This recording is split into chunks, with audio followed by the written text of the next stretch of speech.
Ladies and gentlemen, welcome back to my channel. My name is Kathleen. For the new members, kindly hit the notification bell and hit the subscription button. For the old members, I really appreciate you for your continued support. I see the families growing. Kindly comment, like, and share this video. In Kathleen's channel, we discuss issues to do with security, violence, gender, terrorism, and any other pressing issue that is facing the global south. In today's video, we are at the gang series episode 5, and at the gang series episode 5, we are going to understand who are the GAZA. The GAZA gang is among the deadliest gangs that are operating within Nairobi City or Nairobi County. So today we want to know who are the GAZA, how do they operate, from where do they draw their inspiration, what weapons do they use, and what are the sources of these weapons? What is the gender dimension of GAZA, and more importantly, what is the age brackets or the age of the people who are involved in GAZA as a criminal gang? So without further ado, let's unmask GAZA, let's understand the gangs, and more importantly, let's spread the awareness. Now, when we talk about the GAZA traces its origin from the GAZA gang in Baltimore slums in Jamaica. So the GAZA gang in Baltimore slums in Jamaica is a gang that is known for its love for killing at will and spilling blood of human beings. And when you look at the Kenyan GAZA group, they draw their inspiration from a detained or an arrested dancehall artist called Achich Palmer, commonly known as Vybz Kartel. Vybz Kartel was a dancehall artist who was detained for several crimes that were related to robbery with violence, rape, among others. So when you look at most of the members of GAZA in Kenya who have been either killed or have been gunned down by the security forces, when you look at their social media accounts, you will see they have something to do with Vybz. That on top of their nicknames, they have added the word Vybz or the name Vybz. So the name Vybz is just because they draw their inspiration from this Jamaican dancehall artist who was detained, and his name is commonly known as Kartel Vybz. So the young men and the women in GAZA see this dancehall artist as their god, and this makes GAZA to be a unique gang that it is commonly referred to as a spiritual gang across the country, because it does not only engage in crime activities, but it has some religious connections or some spiritual connections in terms of who do they regard to be their god. And for their case, their god in the activities is this detained dancehall artist. When we look in terms of membership, you realize that the GAZA group has both men and women, although men constitute the largest portion of the group. And then you realize that when you look it again, leading back to its history, you realize that about 50% of its members were former Mungiki members. After the 2002 ban of 18 violent groups in Kenya, Mungiki went underground for some times, especially during the reign of the late Michuki as the president, Minister of Security. So when Mungiki went underground, GAZA emerged, and with this emergency, some of the members who were in Mungiki joined the GAZA. So you realize that 50% of the GAZA members were former Mungiki members, and their joining to this group was informed by the underground or the hyphenation of Mungiki when Michuki came into power.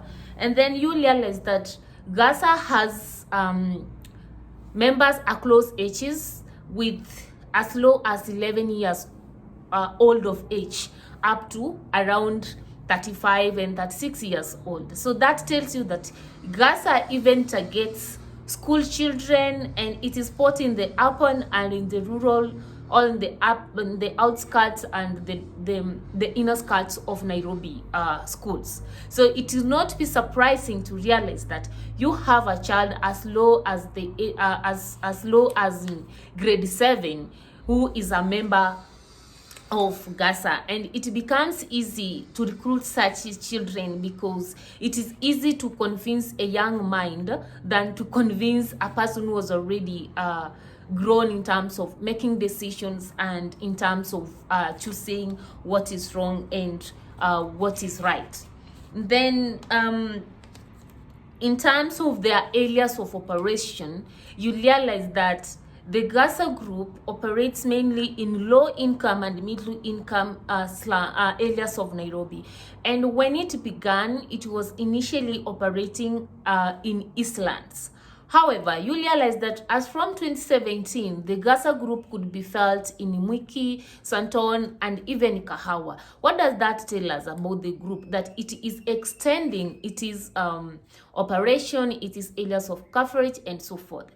And you realize that by 2018-2017, when the government was highly vigilant on this group, some of its members had even run away from Nairobi and went as far as Murang'a to establish their place there and hide there. Some of the people who were killed, or some of the GAZA members who had been killed, had run as far as to Wetheithi near Thika to hide there. So it tells you that the GAZA members, whenever they feel like the government is following them, they are expanding their bases, they are entering new places, and if they find comfort there, definitely they will establish their place there and grow from that particular region. And then you realize that entry into GAZA is not just like a normal entry. They have an oathing system, and you realize that throughout this discussion of the gang series, many of the groups we are going to talk about, you will realize that they have administration of oaths to the new recruits and the members of the group. And this oathing is done by a group leader. It is the work of the group leader to look for the congotions that are used in the oathing. But basically in GAZA, the oathing is meant to bind together the members, and you swear that you will not break the group's rules or even sell out the group or even leave the group once you have been recruited as a member. The oathing involves shaving of some parts of the hair and being injected or being applied with some congotions that the group leader gets from their hiders or whatever they know, their defined people, the people they hold high in terms of spirituality. And then there's also an aspect of sharing blood, and this sharing blood, it's all about they cut themselves and they share that blood as a form of brotherhood. So it is a gang that has some spiritual connection, and it has a very funny way of finding its members. And yes, we agree that oathing never started today. Oathing in movements, in war, in violent groups has been as old as human history. That whenever groups feel that they want to secure the secrets of the group, to secure their members, and also to stop members from quitting and give out their secrets, they administer an oath. And this oath is supposed to bring an aspect of sacredness of whatever they are doing, an aspect of secrecy, and an aspect of bonding. We are united, the spirit of brotherhood. So the same applies in GAZA, and that's why you realize that once somebody has joined the group, it's very difficult for them to come out.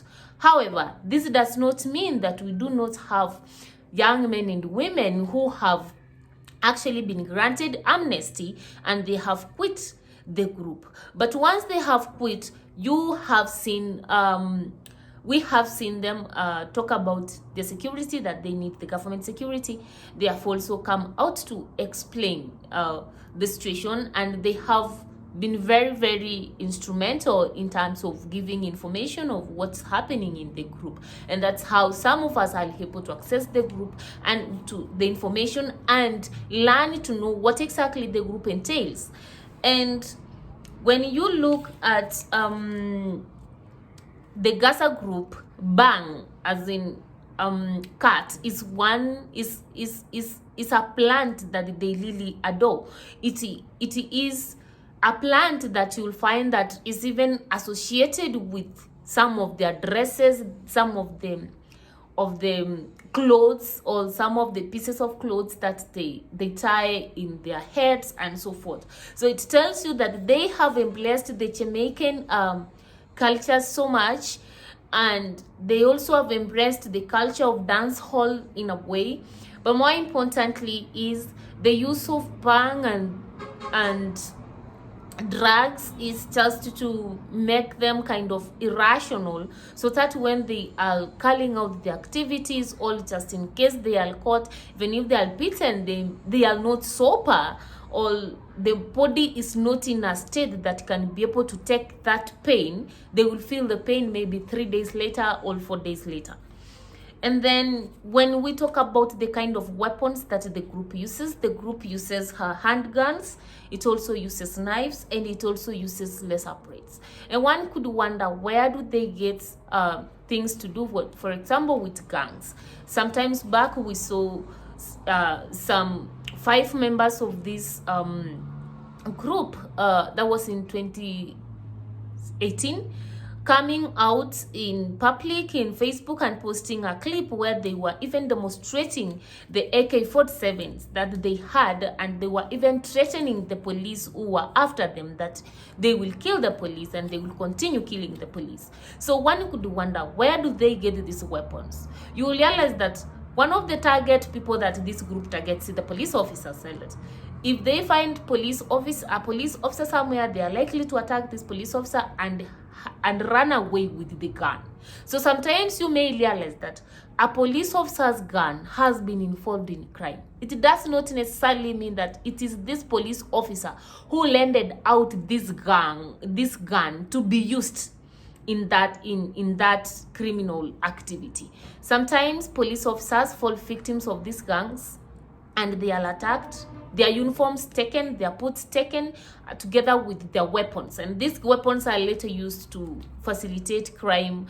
And then the question comes out that it is the police officers who are giving out these clothes and guns at will. Sometimes they also fall victims of such groups like GAZA that are actually targeting the police purposely for the reasons of getting weapons and attires to use in their criminal activity. Otherwise, other weapons like the knives and the razor plates are easily available, and therefore it's not a hard task for these members to access them. And then when you look at in terms of the storage and the transportation of these gangs, women are very, very central. All ladies are very, very central in this task. You realize that, for example, in Gaza, the women or the ladies are the ones who coordinate and organize the transportation and the storage of guns that these groups use. And you will realize that becomes easy for these ladies to do this job, because as the society, we have always held it that women are peaceful. They cannot be able to carry out maybe murder, killing, and even when they are involved in that killing, it is because they are victims or they have been forced to enter. But the reality of the matter is the presence of women in Gaza is a very, very great asset for the success of the group, especially in terms of the transportation and the storage of guns, because we do not think that women can be violent actors directly. We always think that a violent actor always has to be a man. And then the thing is, how do they dress? Do they have a specific dress code, and what informs this dress code? Oh yeah, they have a dress code, and you realize that for the ladies they normally have fairly puffy hairstyles, and these puffy hairstyles comes in handy in terms of storing weapons, especially the puffy wigs. So it is very easy to put a short handgun and a wig and walk with it without anybody knowing what you are carrying. They also have heavy makeups. These women have heavy makeups. They also have they tend to have several piercings, that is the nose, several piercings along the ears, the mouth, and the tongue, and the eyes, and etc. You also realize that these gangs they have tattoos, and the tattoo is highly connected to the type of tattoo that is associated with the GAZA gang in Jamaica. They have also, others have a tattoo that has the image of the Jamaican dancehall artist, that is Cartel Vibes. They also have the tendency of wearing oversized hoods and some oversized kind of jeans, and they also they like wearing Timberland shoes, these heavy shoes. And within that oversized attire is a hammerlin itself. They do that to ensure that they are able to hide their weapons without the realization of the public or the realization of the security agencies. They are also associated with fairly many silver and gold rings and neck chains. So that is their dress code. And you realize that most of their hoods have a leaf of bang or a leaf of cannabis. So that is kind of their logo. Normally they walk in groups of 15 to 20. They may not be very close to each other for you to realize that those are 15 to 20, but in every location they go, they are around 15 to 20 people. And then in terms of why do they actually like killing people instead of maybe stealing and running away? The reality is yes, majority of these young men and women in Gaza in Kenya are inspired by money, but there's also the promise of better life by unknown people. So they are in the group because they believe they are likely to have a better life out of the activities they are doing. But at the same time, the financial aspect also tends to draw these young men and women into the group. But also, the group draws pressure from killing and spilling blood, killing people and spilling blood. So it is a group of young men and women whose motivations is a multiplicity of factors. There are those ones who are in the group because in that group they have found a sense of belonging. For example, if you have been identified as a leader, it gives you a sense of respect, a sense of you can make decisions for others, a sense of freedom to do what you want, and so forth. And you realize that within this group, for example, the leader is the most respected, and the best or the most beautiful woman in the group is always a preserve of the leader. And that's why, like in 2018 and 2017, we had cases where the Gaza group leader killed a fellow member, because he felt the fellow member was intruding or was seducing a girl that already was a Lisa for him. And finally, it's all about what can be done, or what can we do then to stop Gaza. The government did a great job, I can say, because in 2016, 2017, 2018, Gaza was really becoming a menace in Kayole, and most of its members were killed. But that one does not imply that Gaza does not exist anymore, because there's always a tendency of gangs hibernating and coming back when the law seems to be lenient. And therefore, to end GAZA, we need to create a lot of awareness among our young men and women, especially in schools, with the type of friends they make, with the type of groups they join, because when people are joining these groups, they are not told that you are joining a group to steal or you are joining a group to kill. No, they are promised something good. They are told, like, maybe there's a godfather somewhere who will give them a small task and then they will be rewarded. So it's a call by all of us, both the parents, the government, the society at large, that let us be vigilant, let's be mentors, and let's have a conversation with our young men and women. More importantly, let's give the youth the voice to speak out their grievances. Let's hear them out, because whenever we shut the youth from voicing their grievances, we give them room to create a society that actually, or to join a society that actually listens to them, a society that gives them a sense of belonging, and more importantly, a society where they feel at home.